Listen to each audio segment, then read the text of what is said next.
नमस्कार दोस्तों, welcome to my YouTube channel. आज मैं आप सभी लोगों के लिए जीके में एक महत्वपूर्ण टॉपिक लेकर आए हूँ।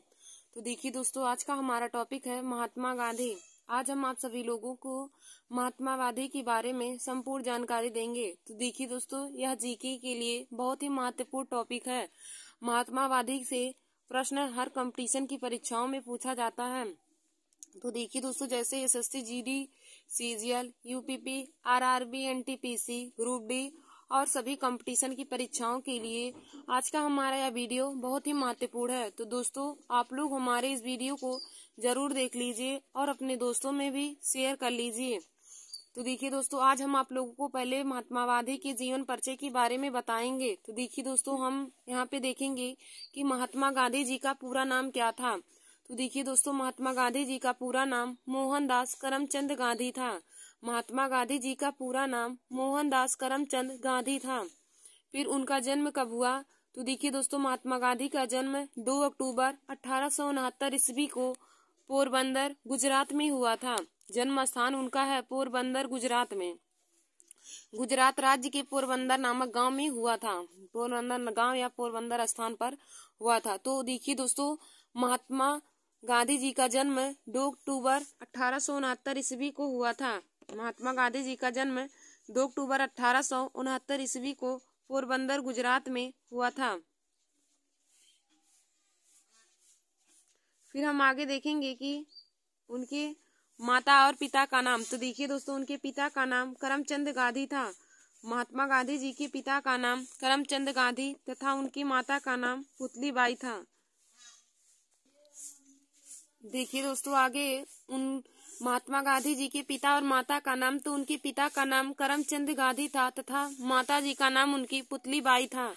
महात्मा गांधी के पिता का नाम करमचंद गांधी तथा माता का नाम पुतलीबाई था।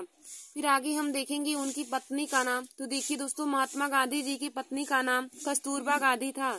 महात्मा गांधी जी की पत्नी का नाम कस्तूरबा गांधी और उनका विवाह 13 वर्ष की आयु में हुआ था। मतलब गांधी जी का विवाह 13 वर्ष की आयु में 1883 ईस्वी में हुआ था। देखिए दोस्तों, महात्मा गांधी जी की पत्नी का नाम कस्तूरबा गांधी था और उनका विवाह 13 वर्ष की आयु में 1883 ईस्वी में हुआ था। फिर हम आगे देखेंगे कि उनके कितने पुत्र थे। तो देखिए दोस्तों, महात्मा गांधी के 4 पुत्र थे, जिनके नाम है हरिलाल, मणिलाल, रामदास और देवदास। उनके 4 पुत्र थे, हरिलाल, मणिलाल, रामदास और देवदास। फिर हम आगे देखेंगे उनकी राजनीतिक गुरु। तो देखिए दोस्तों, महात्मा गांधी की राजनीतिक गुरु का नाम गोपाल कृष्ण गोखले है। महात्मा गांधी की राजनीतिक गुरु गोपाल कृष्ण गोखले हैं, जो उनसे मिलने के लिए दक्षिण अफ्रीका गए थे। फिर हम आगे देखेंगे शिष्या। महात्मा गांधी की शिष्या कौन थी? तो दोस्तों, महात्मा गांधी की शिष्या मीराबेन थी। महात्मा गांधी की शिष्या मीराबेन थी। फिर हम आगे देखेंगे मृत्यु कब हुई उनकी। तो देखिए दोस्तों, महात्मा गांधी का मृत्यु 30 जनवरी 1948 ईस्वी को हुआ था।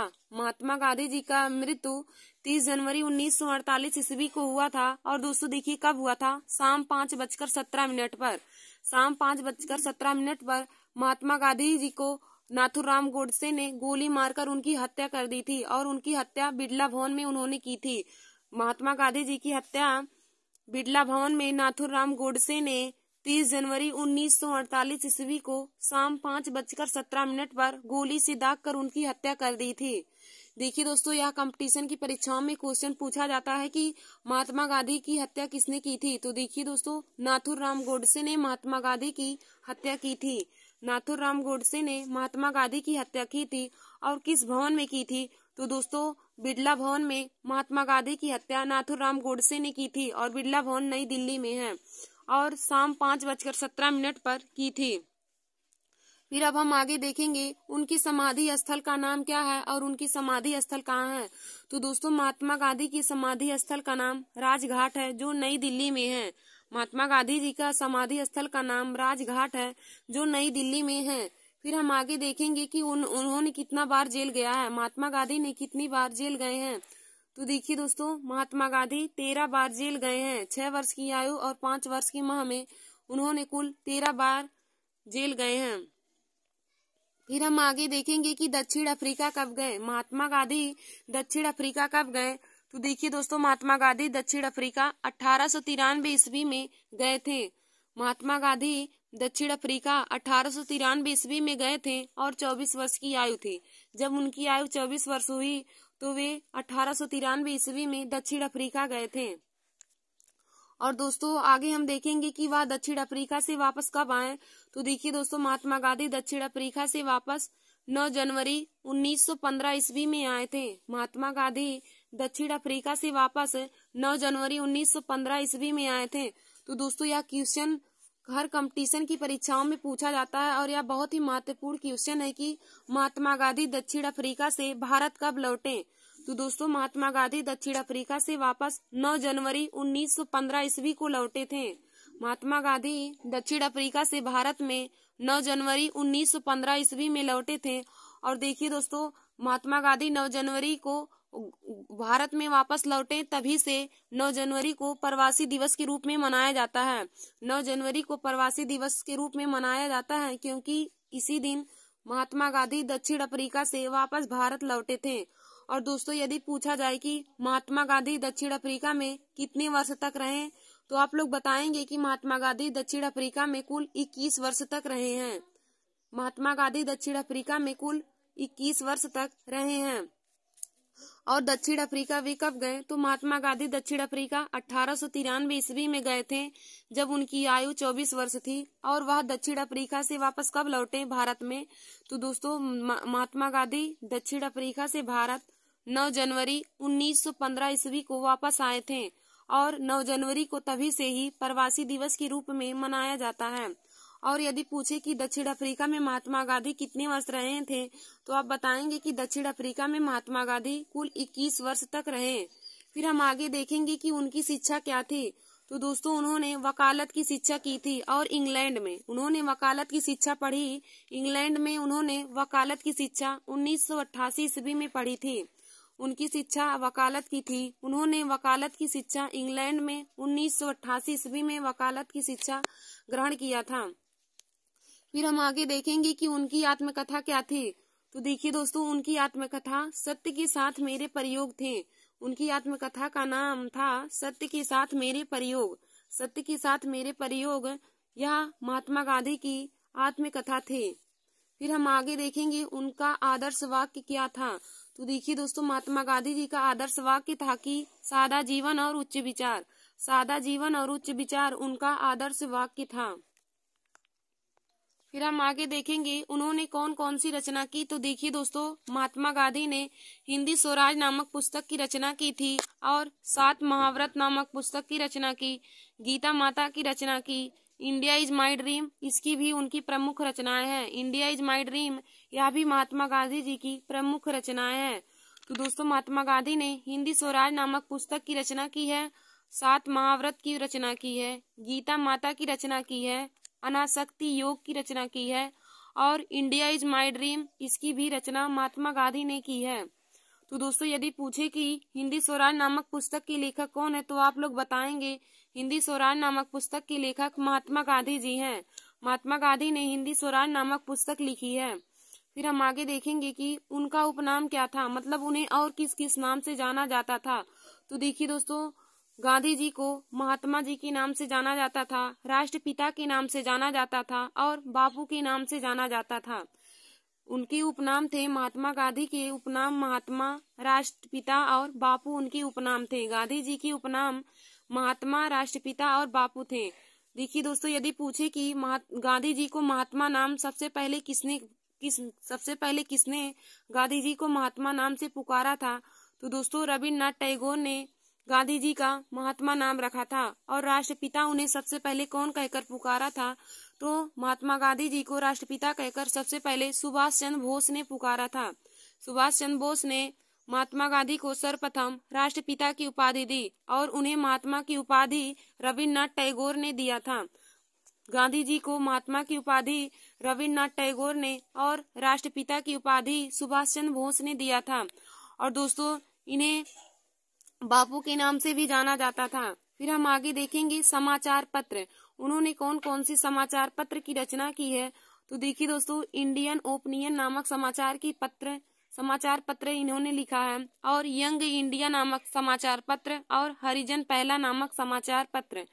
तो इनके 3 समाचार पत्र हैं। नंबर 1 है इंडियन ओपिनियन, नंबर 2 है यंग इंडिया, नंबर 3 है हरिजन पहला या फिर नवीन पत्रिका जिसको हम कह सकते हैं। फिर हमारा अगला है कि उन्होंने पहला सत्याग्रह कहाँ पे दिया था। महात्मा गांधी ने पहला सत्याग्रह कहाँ दिया, तो देखिए दोस्तों, महात्मा गांधी ने पहला सत्याग्रह दक्षिण अफ्रीका में दिया था। महात्मा गांधी ने पहला सत्याग्रह दक्षिण अफ्रीका में दिया था। फिर हम आगे देखेंगे साप्ताहिक पत्रिका। उनकी साप्ताहिक पत्रिका कौन थी, तो देखिए दोस्तों, यंग इंडिया नामक जो उन्होंने समाचार पत्र का संपादन किया वह उनकी साप्ताहिक पत्रिका थी। यंग इंडिया नामक पत्रिका उनकी साप्ताहिक पत्रिका थी। फिर हम आगे देखेंगे उनकी बचपन का नाम क्या था, तो देखिए दोस्तों, महात्मा गांधी जी की बचपन का नाम मनु या मोनिया था। महात्मा गांधी जी की बचपन का नाम मनु या मोनिया था। तो दोस्तों, हमने आप लोगों को महात्मा गांधी जी की जीवन परिचय के बारे में बता दिया है। अब हम उनसे संबंधित कुछ महत्वपूर्ण आंदोलन देखेंगे जो उन्होंने आंदोलन चलाया था। महात्मा गांधी ने जो आंदोलन चलाया तो उसके आंदोलन के बारे में हम आप लोगों को बताएंगे।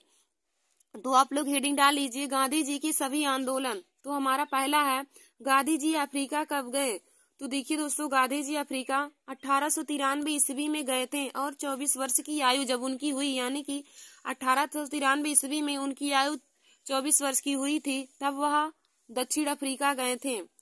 फिर आगे देखेंगे गांधी जी की पहली सत्याग्रह कब हुई, तो गांधी जी की पहली सत्याग्रह 1906 ईस्वी में हुई थी। फिर हम आगे देखेंगे गांधी जी भारत से कब लौटे। गांधी जी भारत कब लौटे, तो दोस्तों, गांधी जी भारत 9 जनवरी 1915 ईस्वी को लौटे थे। तभी से 9 जनवरी को प्रवासी दिवस के रूप में मनाया जाता है।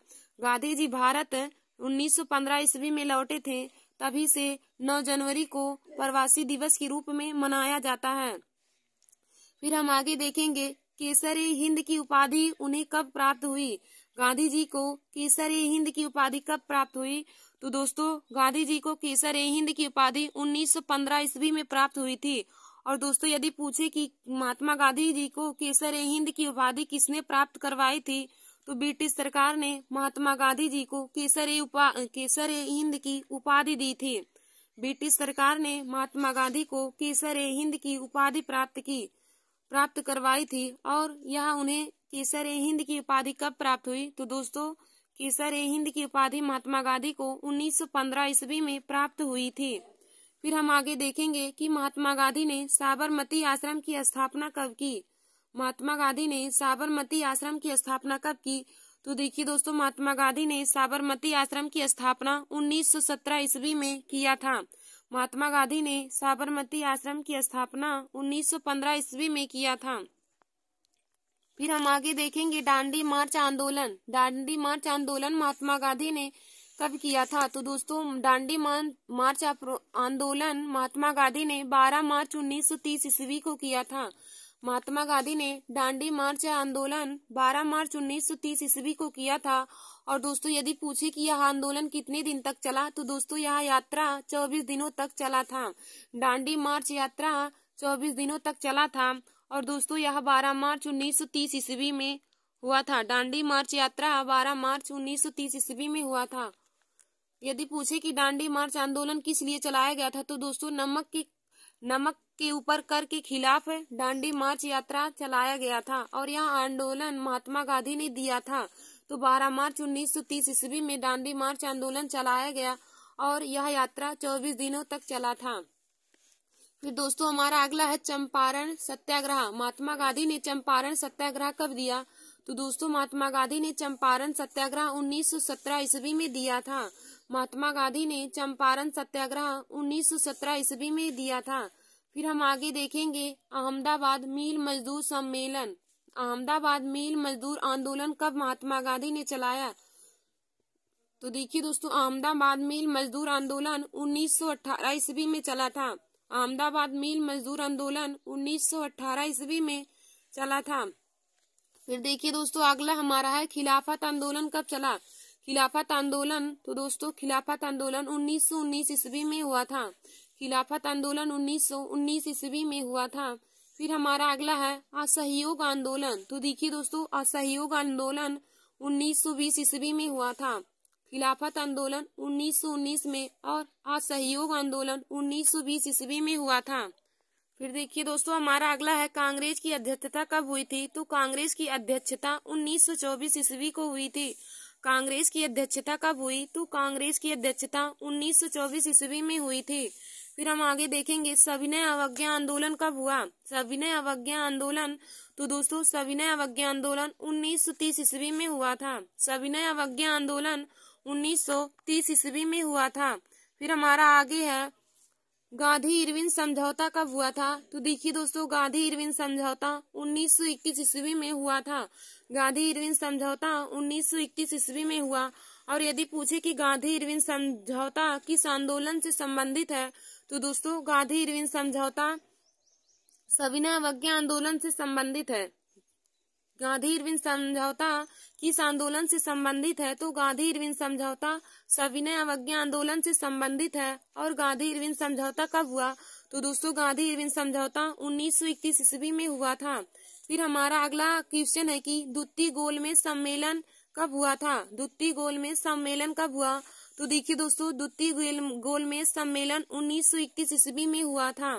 द्वितीय गोलमेज सम्मेलन कब हुआ। तो दोस्तों द्वितीय गोलमेज सम्मेलन 1921 ईस्वी में हुआ। और दोस्तों यदि पूछे कि महात्मा गांधी किस गोलमेज सम्मेलन में भाग लिए थे, तो महात्मा गांधी ने द्वितीय गोलमेज सम्मेलन में भाग लिया था। महात्मा गांधी ने द्वितीय गोलमेज सम्मेलन में भाग लिया। और यदि पूछे कि महात्मा गांधी द्वितीय गोलमेज सम्मेलन में भाग लेने के लिए कहाँ गए थे, तो दोस्तों महात्मा गांधी द्वितीय गोलमेज सम्मेलन में भाग लेने के लिए लंदन गए थे। और द्वितीय गोलमेज सम्मेलन कब हुआ।